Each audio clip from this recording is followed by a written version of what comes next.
Hi, and welcome to this brief KDE Leadership Communications class. My name is Dr. KDE Ewulu. I'm the CEO and lead coach for KDE Leadership. This is going to be a 20-minute video or so, and it's just to talk a little bit about communications and to talk about the do's and don'ts for effectively communicating with bosses, with peers, and with direct reports.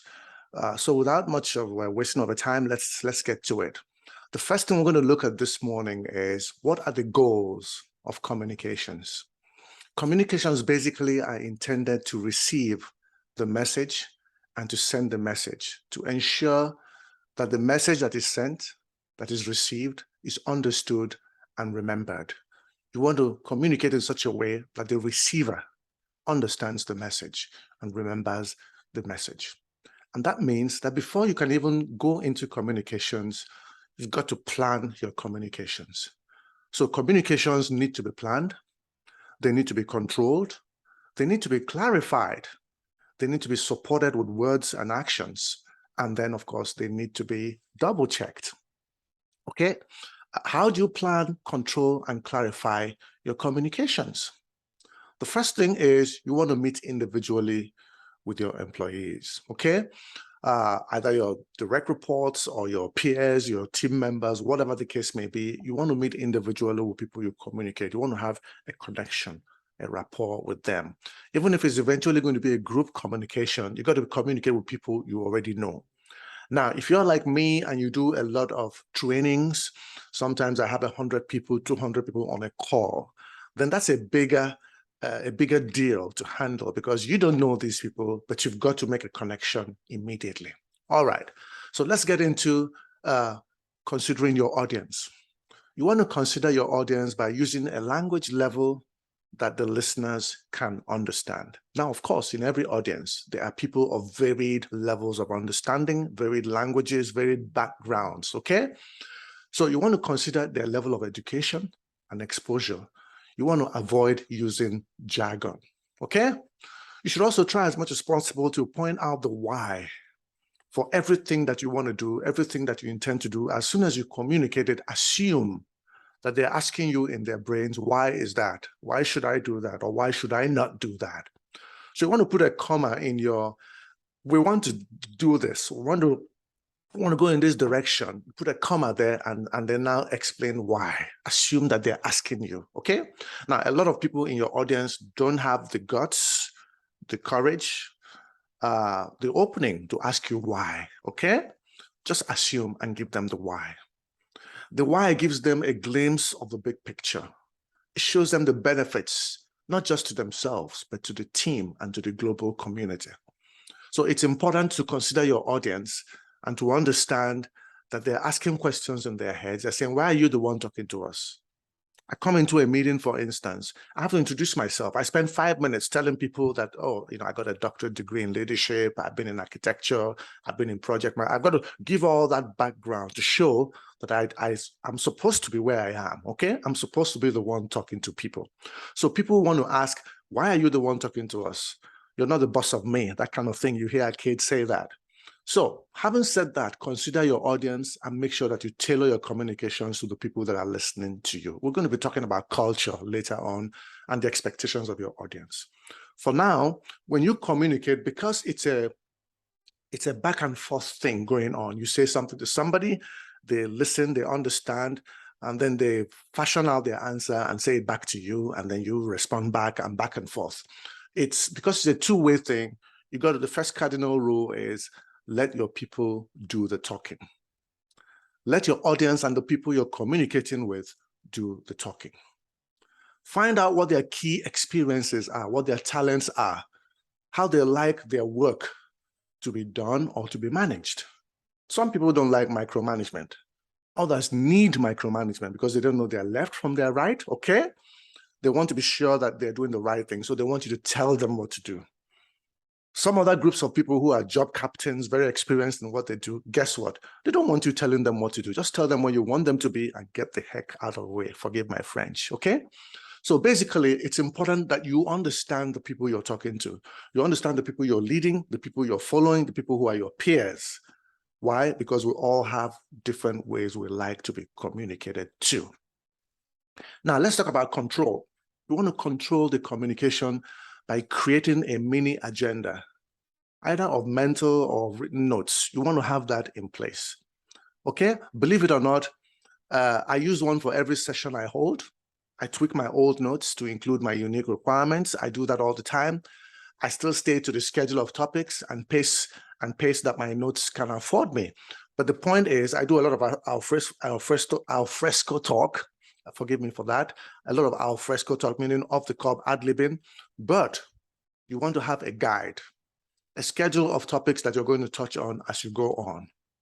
Now, if it's a meeting you're having, of course, that is an agenda, and you have to pass that agenda on to people even before you have the meeting. Okay, if you want people to be very proactive and very productive in your meeting, then you need to send them an agenda maybe 3 or 4 days before the meeting. Remind them as the meeting comes on, please get your agenda ready. Please go and research and get some solutions for us. A meeting is not a place to sit back and listen. It's a place to actively contribute. So you want to be able to do that by sending your mini agenda ahead of time. Okay, make yourself understood.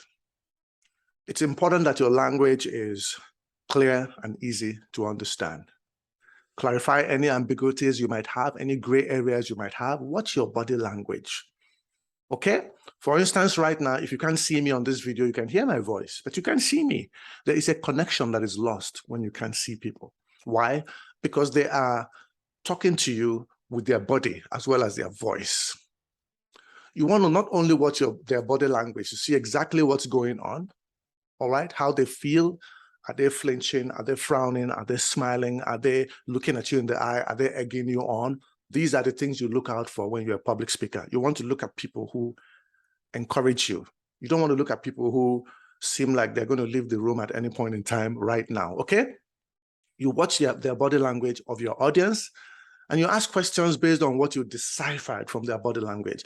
It seems like some of you don't quite understand what I'm saying here. Why did I say that? I said that because I see some people are looking confused. It's the body language. They didn't say they were confused. They're looking confused. And based on that, I act on that. You want to call them to action by utilizing and emphasizing preferred deadlines or agreed to deadlines. And that again comes in with, as you're having meetings with people, discussing with people, make sure that you set goals jointly, you make decisions jointly. When you do that, there's commitment, there's loyalty, there's buy-in. Now, you might be the boss, you might be their employer, you might be paying their salaries and what have you, but I'm letting you know that you get more buy-in from your people, more commitment and enthusiasm, and more loyalty to the cause if you involve them in decision-making. They know what they've agreed to, they were part of it, they own it. That's the word I'm looking for. And then they run with it. So try as much as possible to put aside your authority, okay? Don't tell them what to do, ask them. Don't demand, ask. You'll be surprised just how powerful yes, please, and thank you can be. All right, you want to double check your people's responses.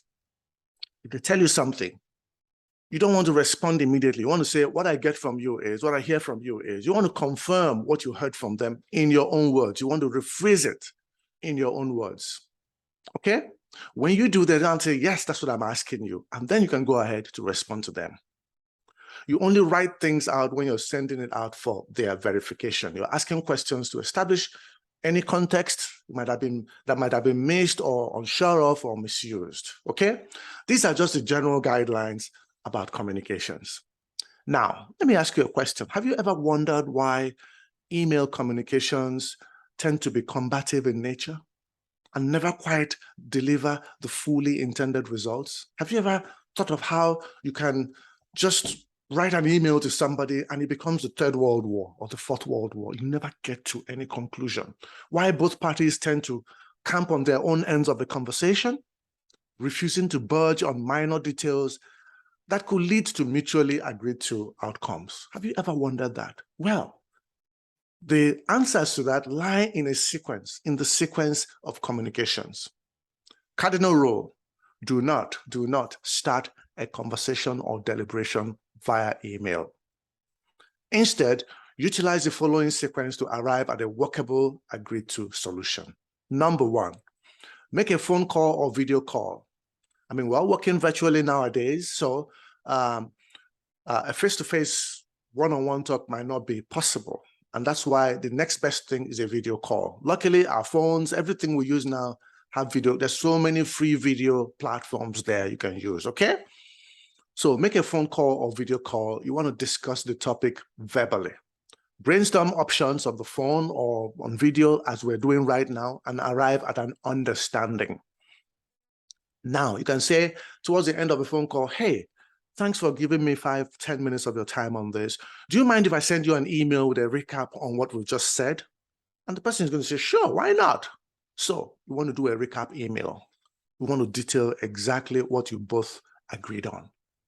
Having said that, you want to, at the summary line of your email, at the bottom line of your email, you want to include, please feel free to add on to or take away from the contents, just in case I presumed something or omitted something. What are you doing here? You're letting the person know that the fact that I wrote this email doesn't mean it's cast in stone. You can still take away a few things. You're letting them accept your email and accept the email as a viable platform for communications. So you want to put that in there. That's what allows them to begin to you now begin to communicate by email and everybody is on the same page. People want to be heard. They're not saying you should obey them or do what they say. They just want to know that they've been heard, that what they said has been assimilated and has been taken into consideration. All right? You can then send the email and then ask for the person's thoughts. And that's the four steps towards making a great conversation, sending an email, and it being a viable platform for communications. Make a phone call or video call, discuss the topic, number one.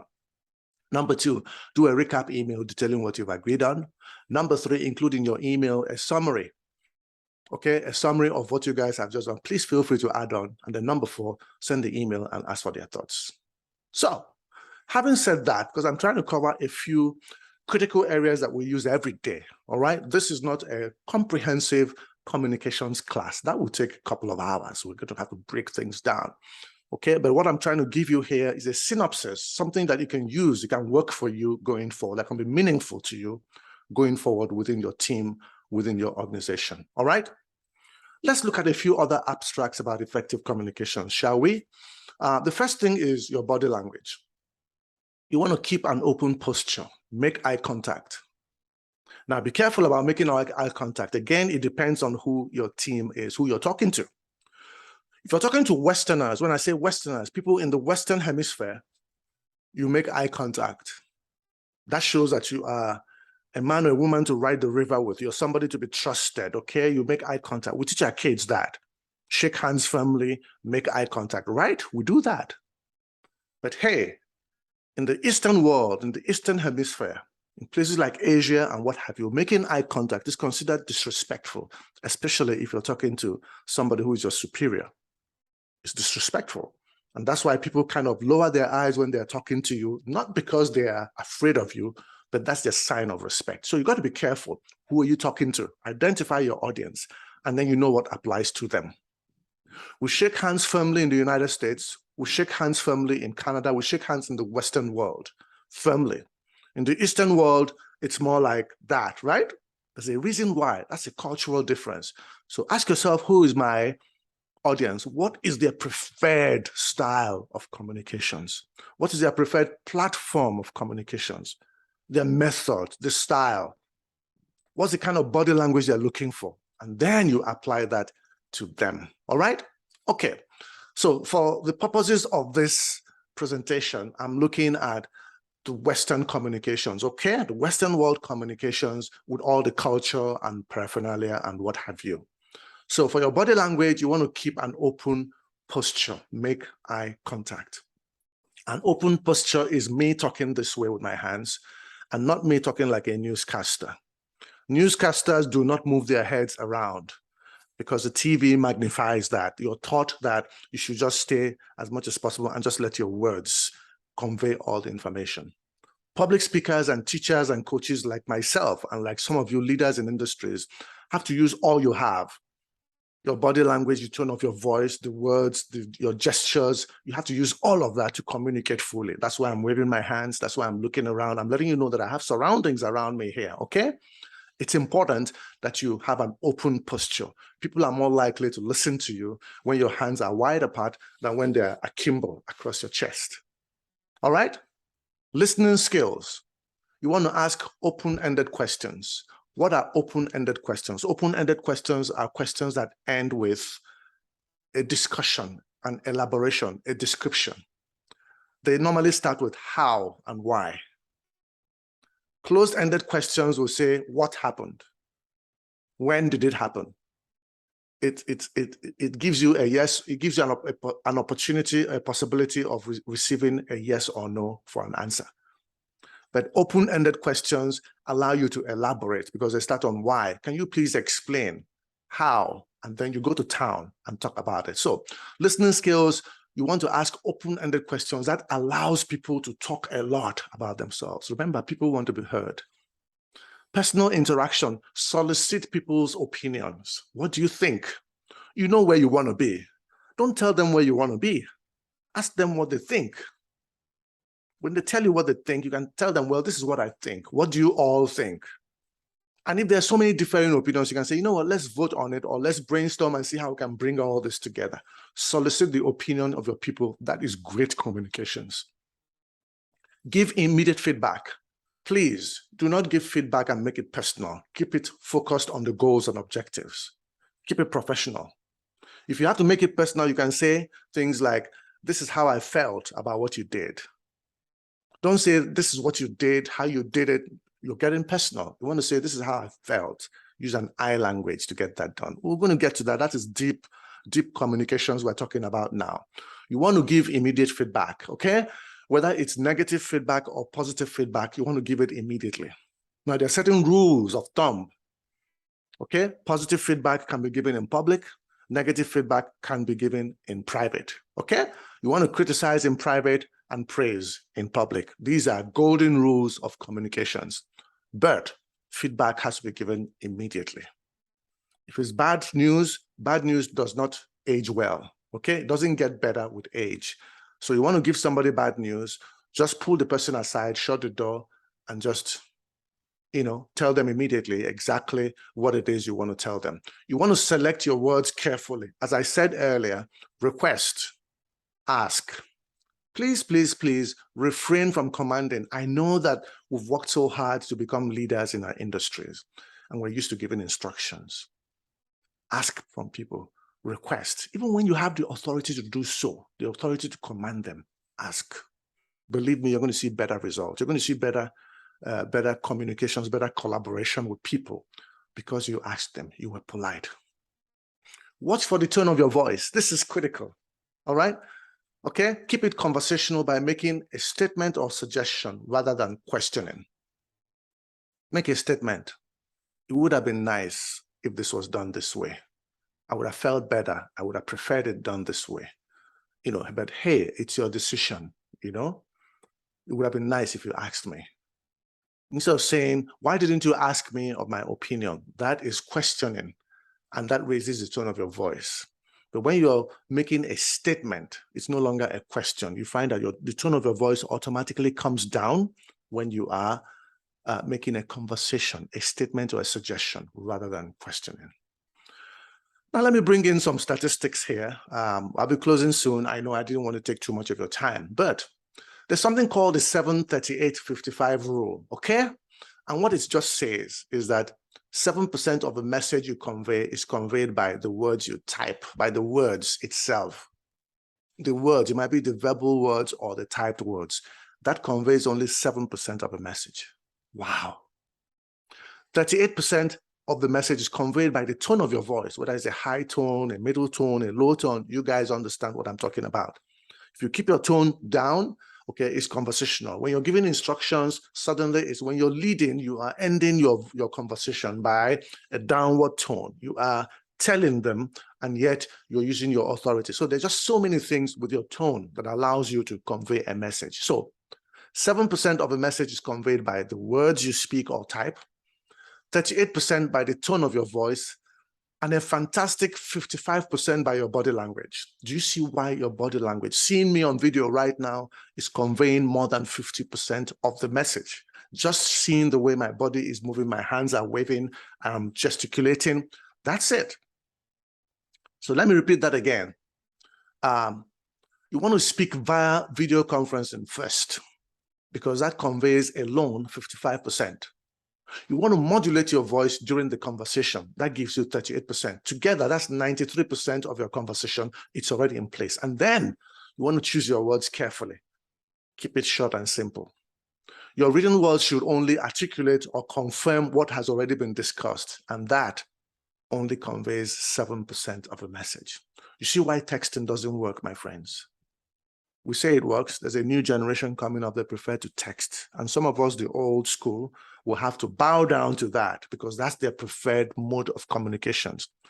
But a note of warning, when you're in a meeting and, oh, it's not a good hair day, I'm not well dressed, I don't want to be seen on video, just know that you are, of your own volition, taking aside 55% of your message is already gone because people don't see you. So if it's a bad hair day, turn off your video. But when it's time for you to speak, there's nothing wrong with straightening yourself up, okay? And then you go ahead and you speak. And then when you finish speaking, you can turn off your video.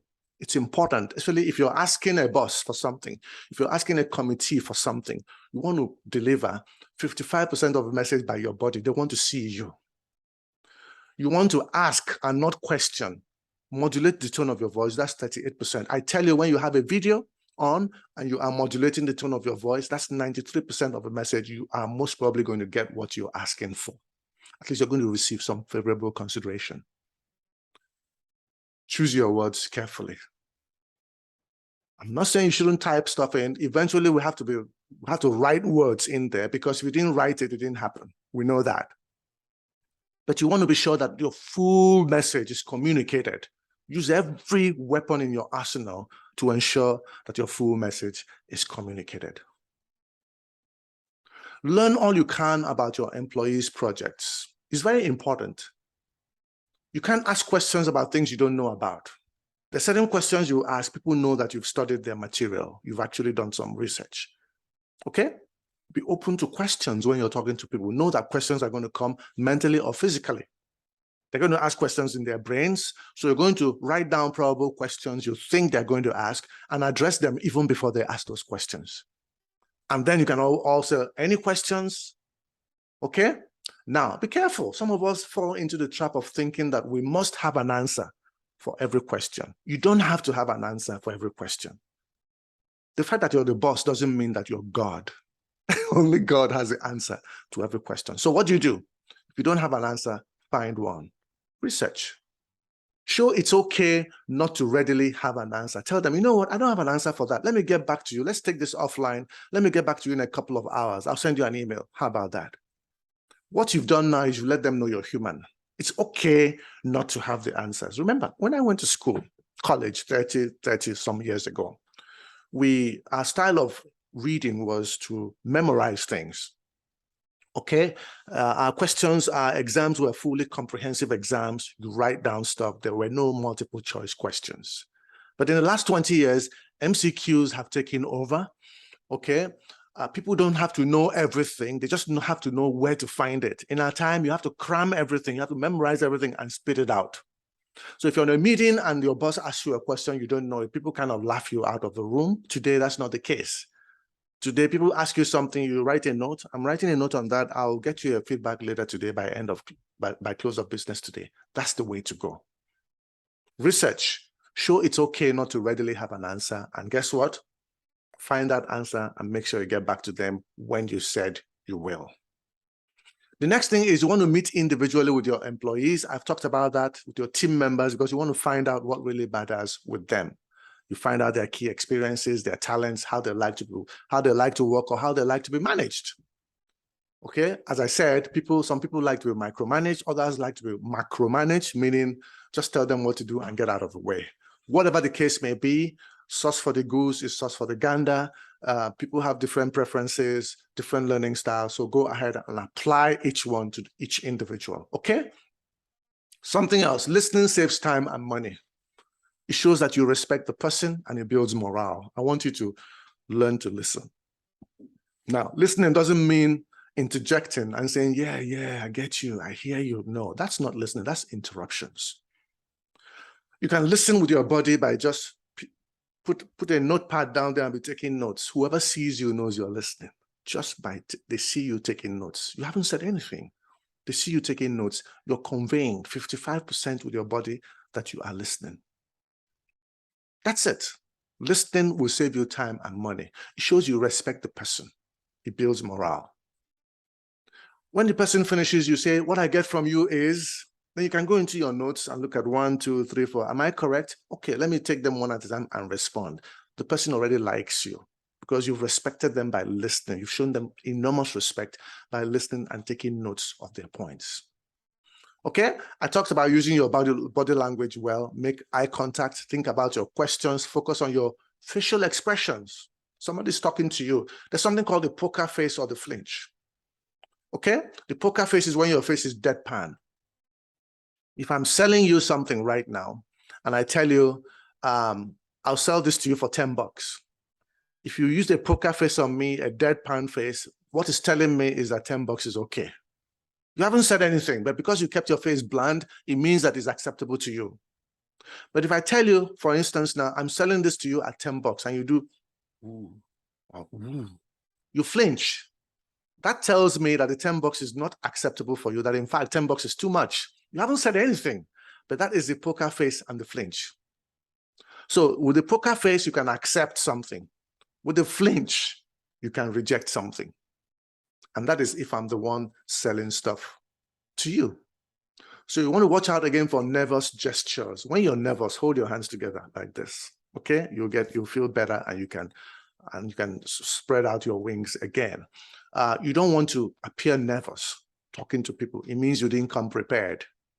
Prepare for your meetings. Prepare for your interactions with people. Give them the respect of spending 30 minutes and getting ready. Now, let's now talk about having fruitful conversations. There are certain phrases that will diffuse tension, to smoothen dissent. People want to say no, but you can say things like, excuse me, excuse me. Excuse me is aggressive. It's like somebody has crossed the line and you want to pull them back in. But excuse me could be, oh, I'm sorry, it's on the other side. You can say things like, where do we differ? I've just said something, it's obvious that we're coming from different areas. Where do we differ? Let the person find out what is different. Okay? Somebody says something to you, they get upset. You want to say specifically, what did I say or do that makes you say that? There's a way you say something, you're softening the conversation, you're diffusing tension. You don't understand something, you can say, hey, could you please clarify that for me? Something as simple as, I need your help, it just disarms people. When you want to say no to somebody, you want to start by saying, I would like to help. However, they know that, okay? Somebody does something, you want to say, why do you ask? They ask you a question and you don't want to respond to that. You want to throw it back. So why do you ask? You want to find the reason why. There's something that you might not want to do. You want to, first of all, think about it. You can say, that's an interesting question. A question I find equally interesting is, and then you give a dissenting opinion, a completely different opinion from what they've done, but you first acknowledge what they've said. That's an interesting question. And then you can say, a question I find equally interesting is, and then you go into that. When you don't want to answer something, you can say, I prefer not to answer that. Okay? When you want to dissent, but you don't want to completely shut the person down, because once you do that, you're not communicating anymore. You might say, that may well be, or that may well could be. You're saying that you might be right. Part of what you're saying can be correct. You can say things like, I can see how you might think that way. You're acknowledging that their train of thought could be correct. However, you're coming to a different train of thought. So you can say, I can see how you might think that way. Yeah, that could be it. However, I was thinking this way. You're not throwing what they've said into the rubbish heap. You're not doing that. But you're also letting them know that you can see why they might think that way, but you also have a different train of thought. If you have issues, I have a concern about that. I feel there's a concern I have about that. In order for me to do this, I need to. These are all ways to smoothen things. But then you can come hard on somebody if you've gone through all this and they're still persisting in their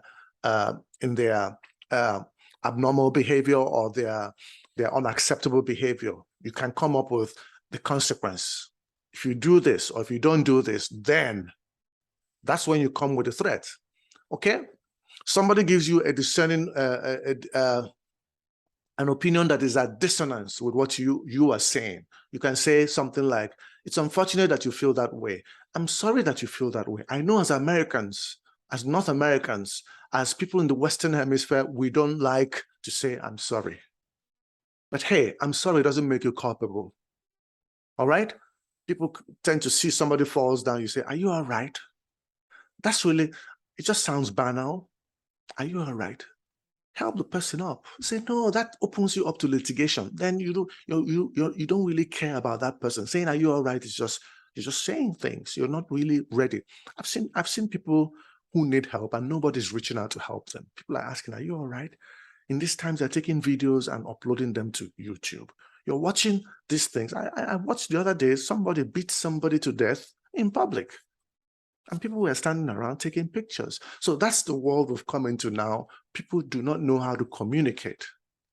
I didn't want to get, sordid there, but I needed to talk about the extremes we've gone through in our lack of communications, okay, that are leading to unfortunate outcomes. And we shouldn't ever be involved in that.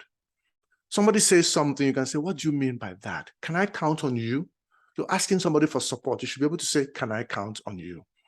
All right, so these are all the things. I just wanted to share a little bit about this with you, the email issues with you, the communications and the video conferencing issues with you, the softening of your skills, the asking open-ended questions, the interaction, the giving immediate feedback, okay, asking and not commanding, watching the tone of your voice, using your video so that your body language can give 55% of a message. The tone of your voice gives 38% of a message. I'm just recapping now, showing you a lot of the stuff we've done. You need to have an eye contact with people when you talk to them. Be careful about who you're making that eye contact with, because if it comes from a different culture, that might be challenging to him or her. All right. But most importantly, today, the sequence of communications we've talked about, have a conversation with people. Clarify what you've heard from them. What I hear from you is, before you respond to them. After that, guess what? Ask them for permission to put it in writing on an email so you guys can take it to that next platform. Once you get that done, don't forget to put in your email bottom line there. Please feel free to add on to everything I've said or take away from it in case I presumed something or in case I forgot something. That allows them to go into that email and make corrections. All right? Whatever it is that doesn't work for them, they can make those corrections. I tell you, you're going to see less and less of people camping on both sides of a divide in an email conversation because you've gone through those. Basically, we've just looked at planning, controlling, and clarifying your communications. We've basically looked at a few effective strategies you can use to communicate with your bosses, with your peers, and of course, with your direct reports. Having said that, I'll be calling it a day right now. If you want to get in touch with us, you can just go to calendly.com/KDE leadership /30 minutes. You can just go there and book a call with us, and we can take this offline and talk some more on that. Thanks for listening to me. I'm Dr. KDE Ewulu, the Chief Coach and Lead Coach for KDE Leadership. I'll see you next time. Have a good one. Bye for now.